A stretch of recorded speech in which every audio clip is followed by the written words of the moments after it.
ಸ್ವಾವಲಂಬಿಗಳಾಗಬೇಕು ಯಾವ ರೀತಿ ಇರಬೇಕು?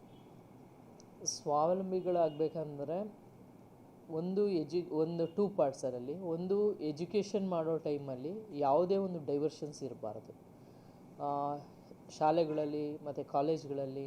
ಯಾಕಂದರೆ ಕೆಲವೆಲ್ಲ ಶಾಲೆಯಿಂದ ಹೋದಾಗ ರಿಸ್ಟ್ರಿಕ್ಷನ್ ಇರ್ತದೆ, ಕಾಲೇಜ್ಗೆ ಹೋಗ್ತಿದ್ದಂಗೆ ತುಂಬ ಫ್ರೀಡಮ್ ಅಂತ ಫೀಲ್ ಆಗುತ್ತೆ.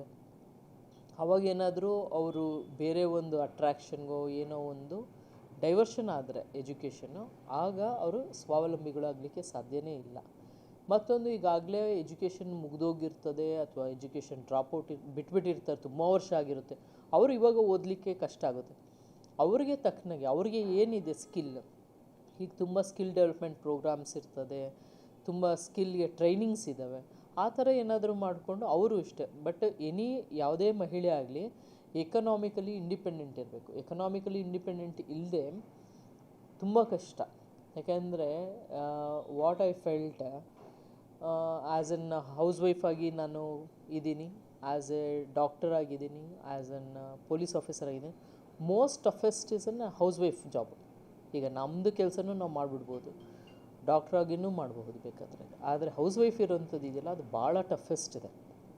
ಹಾಗಂತ ನಮ್ಮ ತಾಯಿ ಅಥವಾ ಎಲ್ಲರೂ ತಾಯಿದಿರು ಅವರು ಸ್ಯಾಕ್ರಿಫೈಸ್ ಮಾಡಲಿಕ್ಕೆ ಅವ್ರ ಸ್ಯಾಕ್ರಿಫೈಸ್ ಏನಿದೆ ಅದರಿಂದನೇ ನಾವೆಲ್ಲ ಇವತ್ತು ಇಲ್ಲಿ ಹುದ್ದೆಯಲ್ಲಿದ್ದೀವಿ. ಅದು ಅದು ಕಡಿಮೆ ಅಂತಲ್ಲ ಹೌಸ್ ವೈಫು, ಬಟ್ ಅದು ದೊಡ್ಡ ಜವಾಬ್ದಾರಿ ಅಂತ ಹೇಳ್ತಾ ಇದ್ದೀನಿ. ಇದು ನಿಭಾಯಿಸಲಿಕ್ಕೆ ದೊಡ್ಡ ಜವಾಬ್ದಾರಿ.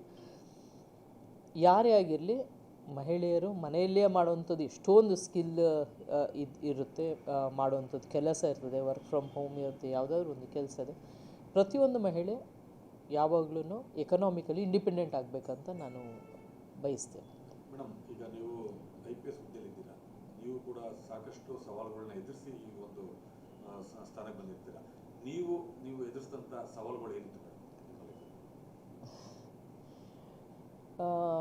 ಹೇಳ್ಬೇಕಂದ್ರೆ ಯಾವುದೇ ಸವಾಲು ಅದಕ್ಕಿಂತ ಏನು ಅನಿವಾರ್ಯತೆ ಬರಬೇಕು ಮನುಷ್ಯನಿಗೆ.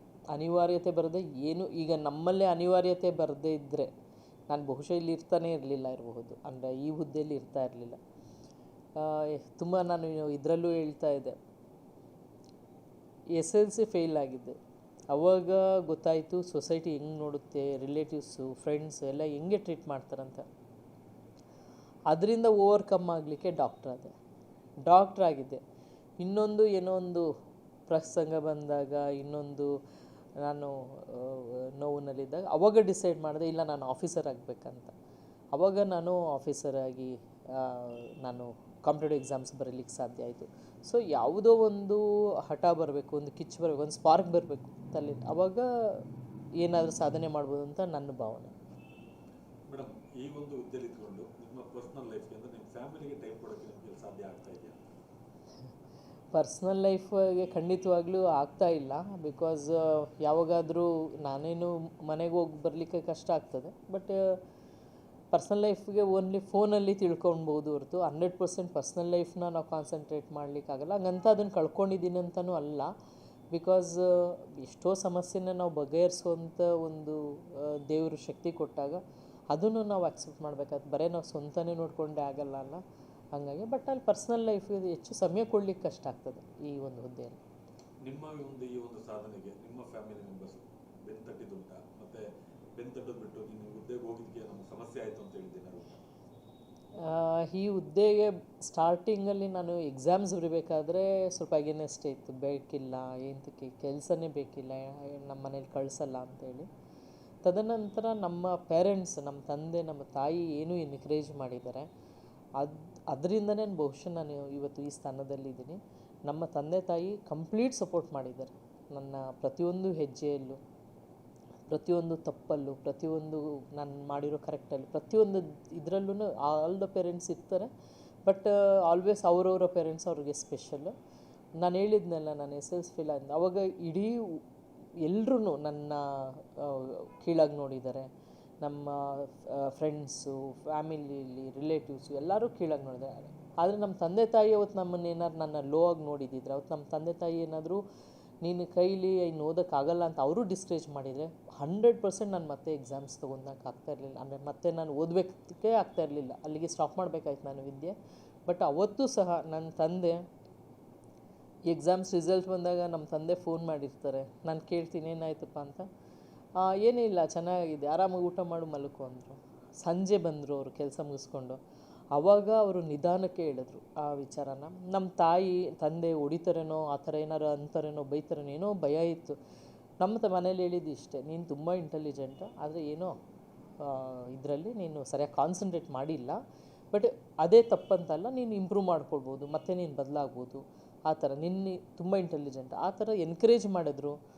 ಅವ್ರ ಎನ್ಕರೇಜ್ಮೆಂಟಿಂದನೇ ನಾನು PCMB ತೊಗೊಳ್ಳೋಷ್ಟು ಧೈರ್ಯ ಮಾಡಿದೆ. ಮತ್ತೆ ಡಾಕ್ಟ್ರ್ ಅದೇ. ನಮ್ಮ ತಾಯಿ ಬೈಕ್ ಇತ್ತು. Only because of my parents support I am here. Madam, ಈ ಒಂದು ಹುದ್ದೆಯಲ್ಲಿ ಇರಬೇಕಾದ್ರೆ ಸಾಕಷ್ಟು ಹೆಣ್ಮಕ್ಳು ಕಷ್ಟ ನೋವುಗಳನ್ನು ನೋಡಿರ್ತೀರ. ಅವರು ಅವ್ರದ್ದೇ ಆದ ಒಂದು ಬೌಂಡ್ರಿ ಹಾಕೊಂಡಿರ್ತಾರೆ ಸಮಾಜದಲ್ಲಿ, ನಮ್ದು ಇಷ್ಟೇನೆ, ನಾವು ಹೀಗೆ ಇರಬೇಕು ಅಂತ. ಆ ಥರ ಮನಸ್ಥಿತಿ ಇರೋರಿಗೆ ಏನು ಹೇಳ್ತೀರಾ ಮೇಡಮ್? ಹೌದು, ತುಂಬ ಜನ ಹೆಣ್ಮಕ್ಳು ಬರ್ತಾರೆ.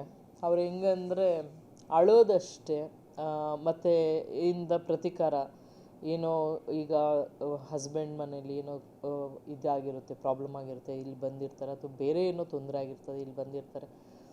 ನಾವು ಅದನ್ನೇ ಯೋಚನೆ ಮಾಡಿ ಜೀವನ ಕಳ್ಕೊಳ್ಳೋದಕ್ಕಿಂತ ಆ ಪ್ರತೀಕಾರ ತೀರಿಸ್ಕೊಳ್ಳಿಕ್ಕೆ, ಅಥವಾ ಅವ್ರು ಏನಾದರೂ ಅವ್ರು ನೋವು ಅನುಭವಿಸಿದಾರಲ್ಲ, ಅದರಿಂದ ಓವರ್ಕಮ್ ಆಗಲಿಕ್ಕೆ ಇವರ ಸಾಧನೆಯಿಂದ ತೋರಿಸ್ಬೋದು ಅಂತ ಅಂದ್ಕೊಂಡಿದ್ದೀನಿ. ಅಳುವಿಂದ ತೋರಿಸಿದೆ, ಸಾಧನೆಯಿಂದ ತೋರಿಸ್ಬೇಕು ಅಂತ ಎಲ್ಲ ಹೆಣ್ಮಕ್ಳಲ್ಲೂ ಕೇಳ್ಕೊಳ್ತೀನಿ.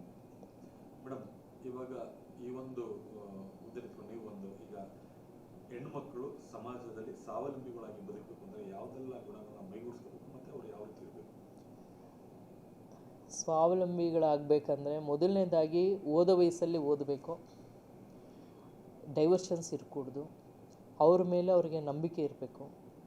ಮತ್ತು ಏನಾರು ಅಚೀವ್ಮೆಂಟ್ ಮಾಡ್ಬೇಕಾದ್ರೆ ಒಂದು ದಿವಸದಲ್ಲಿ ಏನೂ ಆಗೋಲ್ಲ. ಇವತ್ತು ಏನಾರು ಇಲ್ಲಿ ಕೂತಿರೋ ಏನು ಒನ್ ಡೇಲಿ ಯಾರೂ ಇದನ್ನು ಮಾಡಲಿಕ್ಕಾಗಲ್ಲ.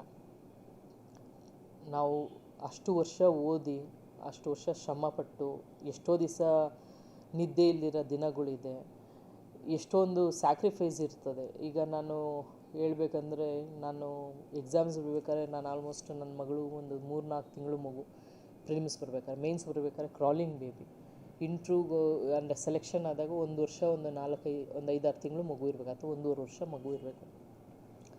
ಅಷ್ಟು ವಯಸ್ಸಿಂದನೂ ಅಷ್ಟು ಮಗು ಇಟ್ಕೊಂಡು ಆ ಒಂದು ಶ್ರಮ ಇರ್ತದಲ್ಲ ಅದು. ಮತ್ತು ನಾನು ಪ್ರಿಲಿಮ್ಸ್ ನೋಟಿಫಿಕೇಷನ್ ಆದಾಗ ನನ್ನ ಮೊಬೈಲ್ ಸ್ವಿಚ್ ಆಫ್ ಮಾಡಿ ನಮ್ಮ ತಾಯಿ ಕೈಲಿ ಕೊಟ್ಟಿದ್ದು. ಈ ಪ್ರಿಲಿಮ್ಸು, ಮೇನ್ಸು, ಇಂಟ್ರ್ಯೂ ಮುಗಿದು 1 ದಿವಸ 2 ದಿವಸ ಮಲಗಿ ನಿದ್ದೆ ಮಾಡಿ ರೆಸ್ಟ್ ಮಾಡಿ ಆಮೇಲೆ ಮೊಬೈಲ್ ನಾನು ಇಸ್ಕೊಂಡೆ. ಆವಾಗ ನನ್ನ ನಂಬರನ್ನೇ ಬೇರೆ ಯಾರಿಗೂ ಕೊಟ್ಬಿಟ್ಟಿದ್ರು. ಬೇರೆ ಅದಾದಮೇಲೆ ಬೇರೆ ನಂಬರ್ ನಾನು ಸೆಲೆಕ್ಟ್ ಮಾಡ್ಕೊಂಡು ಬೇರೆ ನಂಬರ್ ತೊಗೊಂಡೆ. ಸೊ ಎಲ್ಲ ಒಂದು ತ್ಯಾಗಗಳು ಇರಬೇಕು. ಎಲ್ಲ ಏನು ಟೆಂಪರರಿ ಸುಖ ನೋಡ್ಲಿಕ್ಕೆ ಹೋದರೆ, ಏನು ಪರ್ಮನೆಂಟ್ ಏನಿದೆ ಲೈಫ್ ಲಾಂಗ್ ಅದು ಪಡೀಲಿಕ್ಕಾಗಲ್ಲ ಸುಖ. ಸೊ ಓದೋ ವಯಸ್ಸಲ್ಲಿ ಶ್ರಮನೇ ಪಡಬೇಕು. ನಾನು ಆ್ಯಕ್ಚುಲಿ ನನ್ನ PCMB ತೊಗೊಂಡಾಗ ಸ್ಟಾರ್ಟಿಂಗಲ್ಲಿ ನಾನು ಬೇಡ PCMB ಅಂತ ಅಂದ್ಕೊಂಡಿದ್ದೆ.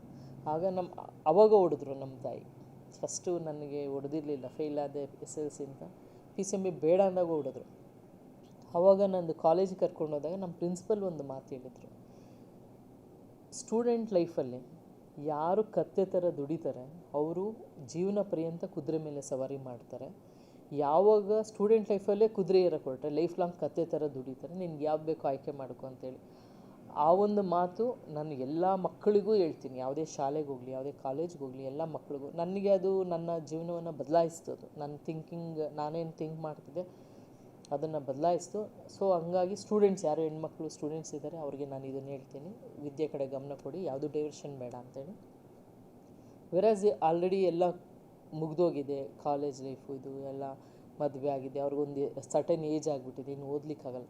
ಬಟ್ ಬೇರೆ ಏನಾದರೂ ಮಾಡ್ಬೋದು, ಅವರಲ್ಲಿ ಇರ್ತದೆ. ಇದು ಟೈಲರಿಂಗ್ ಕಲಿತಾರ, ಅಥವಾ ಬೇರೆ ಏನಾದರೂ ಇದೆಯಾ ಸ್ಕಿಲ್ಸು, ಅದೇನಾದರೂ ಟ್ರೈನಿಂಗ್ ತೊಗೊಂಡು ಅವ್ರದ್ದೇ ಒಂದು ಸ್ವಂತವಾಗಿ ಏನಾದರೂ ಹುದ್ದೆ ಇದು ನಿಭಾಯಿಸಿ ಅವರ ಅರ್ನಿಂಗ್ಸ್ ಅವ್ರು ದುಡಿಯೋ ಥರ ಮಾಡ್ಕೊಳ್ಳೋದು ರಿಕ್ವೈರ್ಮೆಂಟ್ ಇದೆ. ಎಲ್ಲ ಪ್ರತಿಯೊಂದು ಹೆಣ್ಣಿಗೂ ಇದೆ ಅಂತ ನಾನು ಅಂದ್ಕೊಂಡಿದ್ದೆ. ಮೇಡಮ್, ನಿಮ್ಮ ಥರ IPS ಆಗಬೇಕು ಅನ್ನೋ ಮಹಿಳೆಯರಿಗೆ ಒಂದಷ್ಟು ಜನಕ್ಕೆ ಗಿಲ್ಟ್ ಇದೆ. ಏನಂದರೆ ಆ ಹುದ್ದೆಗೆ ಹೋದರೆ ನಾವು ಸರಿಯಾಗಿ ಇವತ್ತಿನ ಸಮಾಜದಲ್ಲಿ ಬದುಕೋಕ್ಕಾಗಲ್ಲ, ಕಾಲಿಡೋರು ಜಾಸ್ತಿ ಇರ್ತಾರೆ, ಮತ್ತು ಸಮಸ್ಯೆಗಳು ಸವಾಲುಗಳು ಜಾಸ್ತಿ ಇರ್ತದೆ ಅಂತ ಹೇಳ್ತಾರೆ. ಅವ್ರಿಗೇನು ಅನಿಸುತ್ತೆ? ಸವಾಲು ಸಮಸ್ಯೆ ಎಲ್ಲದರಲ್ಲೂ ಇದೆ. ಹೌಸ್ ವೈಫ್ ಆದರೂ ಇದೆ ಸವಾಲು ಸಮಸ್ಯೆ, ಡಾಕ್ಟರ್ ಆದರೂ ಇದೆ, ಇಂಜಿನಿಯರಿಂಗ್ ಆದರೂ ಇದೆ, ಬಿಸ್ನೆಸ್ ಆದರೂ ಇದೆ, ಅಥವಾ ಯಾವುದಾದ್ರು ಗೌರ್ಮೆಂಟ್ ನೌಕರಿ ತೊಗೊಂಡ್ರೂ ಇದೆ, ಎಲ್ಲದರಲ್ಲೂ ಇದೆ.